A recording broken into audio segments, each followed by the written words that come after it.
another bottle skill-based practice. In today's agenda, we will be first starting off with an icebreaker, then going into a speaking drill. After that, we'll be going over what public forum is. Following that, we'll go over the topic for these next couple of months. Then we'll go over what pro and con case holds and what you should.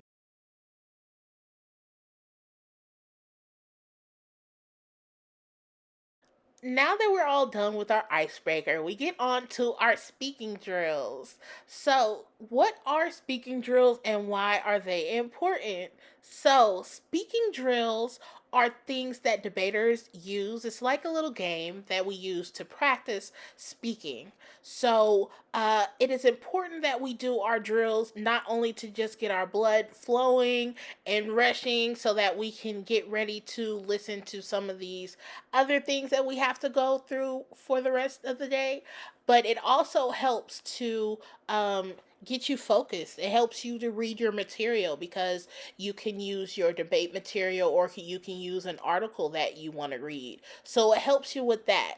And it is important because, like I said, it helps to get your blood flowing. It helps to get you prepared for what you have to do for the rest of the day. So we're going to spend a couple of minutes going through a couple of speaking drills. The first speaking drill we're going to do is speaking forward. So we're going to just read forward all of our material. Then, after doing a forward, then we're going to read the material backwards. And then after that, we're going to put a word in between. And the word in between each word that you read should be taco. So let's go ahead and do those three speaking drills. Like I said, you can get any material that you have. If you have the electronic version of the evidence, you can use that. If you want to use a book, you can use that. And also, don't forget to sit up and or stand and get ready to speak. So let's go ahead and do these speaking drills.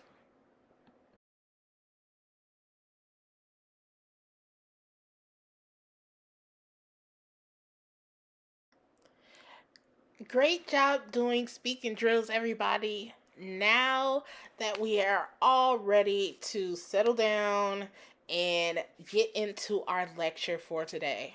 So, the first thing that I want to go over is what are we doing here today? We are talking about public forum.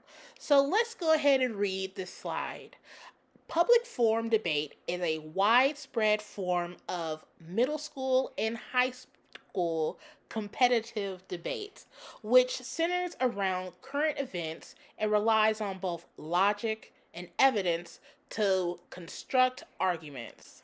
So now that we have a general understanding of what public forum is, we're going to watch a little video that further explains the platform of debate. It's going to explain the stance that you are going to be taking, whether it's going to be pro or con, and it's going to explain just a little overview of the whole public forum platform in its whole.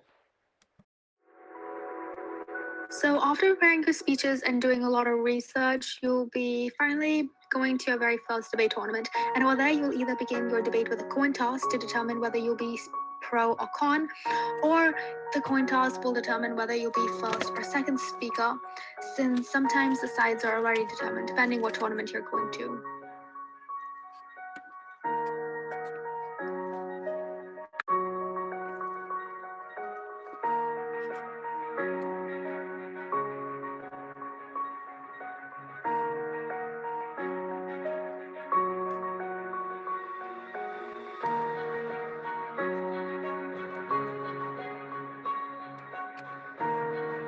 And this is generally what a round looks like. Okay, so let's say that your team decides to go pro and that you'll be the very first speaker. So you go up and give your very first constructive, also known as the very first pro speech. And the speech will be 4 minutes long.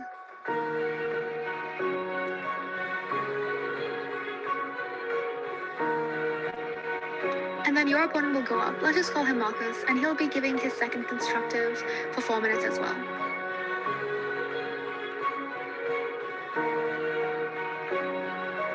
So you and Marcus will be having a cross-ex for 3 minutes where you will be asking questions on each other's speeches.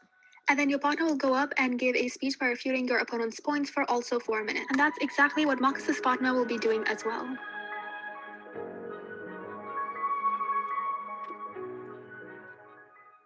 And then your partner and Marcus's partner will have a cross-ex and ask questions on their speeches.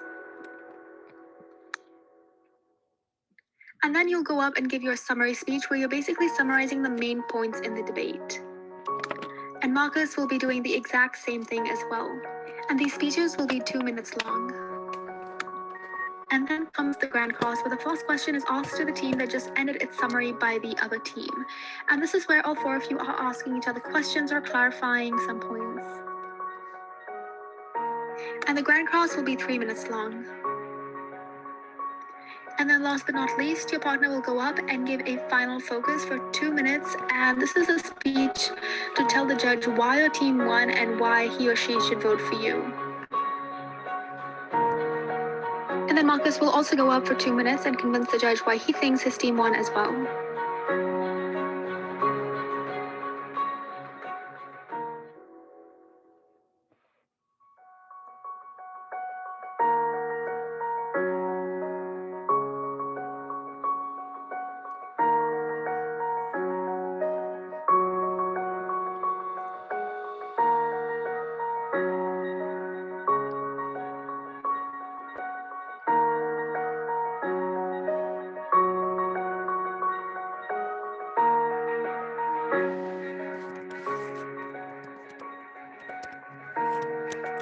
And then in the end, the judge obviously votes for you because you were simply awesome and you killed it. Go Broad Run! Woo! But at the end of the day, the best way to get practice is to participate. So go out there and debate on.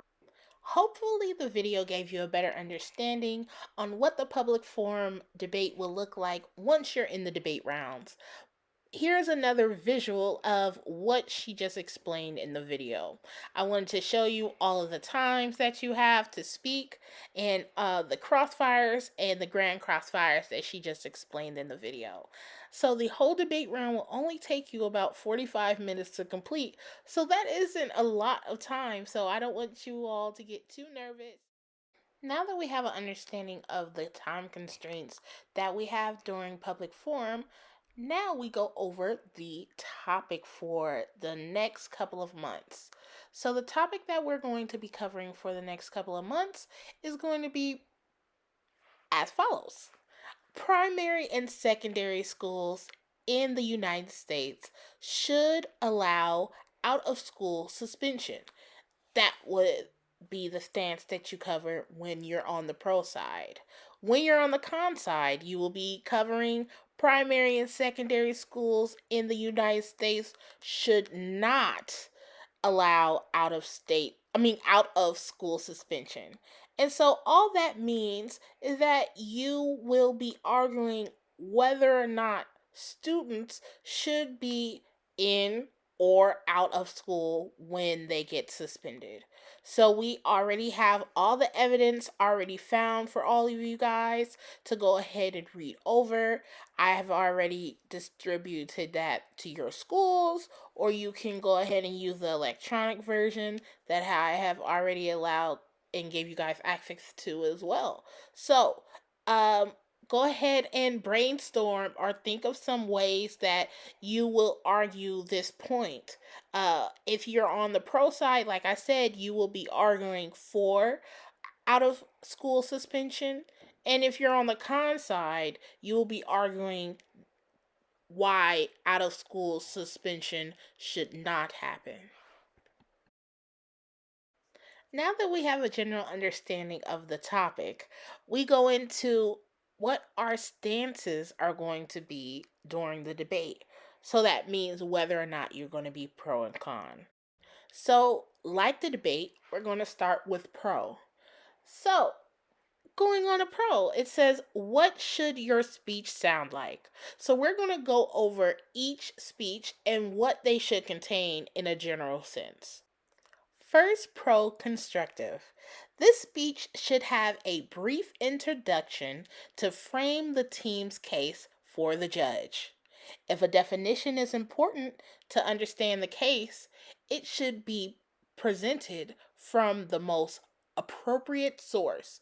So, what that means is that make sure that if you have a definition to, like, for example, suspension or out of school, as it relates to the topic, you want to make sure that you have a proper definition that comes from a credible source that you can use in the debate.